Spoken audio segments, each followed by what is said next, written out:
There is something about anniversaries that, I guess, focus it. You do remember it a little more. Your Morning News Now tomorrow marks the 20th anniversary of the September 11th attacks on the World Trade Center in New York City. President Biden will be at Ground Zero to pay his respects to the near 3,000 people that were killed in the deadliest terror act in American history. Former presidents George W. Bush and Barack Obama are expected to be in attendance as well. President Biden will also attend commemorations in Shanksville, Pennsylvania, and at the Pentagon. The Justice Department is suing Texas over a new state law that bans most abortions, arguing that it was enacted in open defiance of the Constitution. The lawsuit, filed Thursday in federal court in Texas, asks a federal judge to declare that the law is invalid, to enjoin its enforcement, and to protect the rights that Texas has violated. The Texas law, known as SB 8, prohibits abortions once medical professionals can detect cardiac activity, usually around 6 weeks before some women know they are pregnant.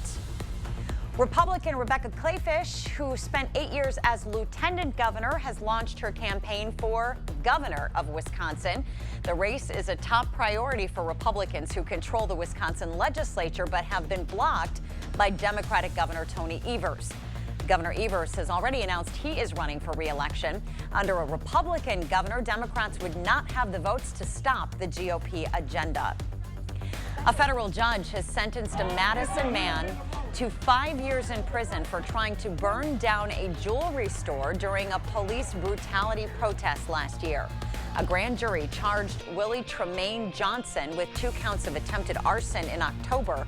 Prosecutors accused him of trying to burn down Chalmers Jewelers and the Wisconsin Manufacturers and Commerce headquarters during the August 2020 protest. The demonstration began after a police officer shot Jacob Blake in Kenosha. Johnson pleaded guilty yesterday to trying to burn down the jewelry store. Prosecutors then dropped the second count. And today is going to be a pretty foggy one, at least to start off the morning. So that morning commute looking a little bit rough out there. Take it easy here, and then for their lunch hour, clear skies, mostly clear for your evening. A playground in a historic Wisconsin park is getting new life following an expansion effort. A ribbon cutting was held yesterday for the renovated Sugar Creek Park. The park along Highway 35 in Crawford County is one of 2 remaining roadside parks on the Great River Road that offers camping. That's why those who helped raise money for the park say the improvement was important. Organizers raised $79,000 for the playground renovation. Members of the Wisconsin National Guard continue to provide assistance to more than 8,000 Afghan refugees at Fort McCoy. The soldiers are helping administer COVID-19 tests and vaccines. The Department of Defense also released pictures of U.S. Air Force Lieutenant General Kirk Pierce's recent visit to the military installation. 1,800 of those refugees staying at Fort McCoy are children.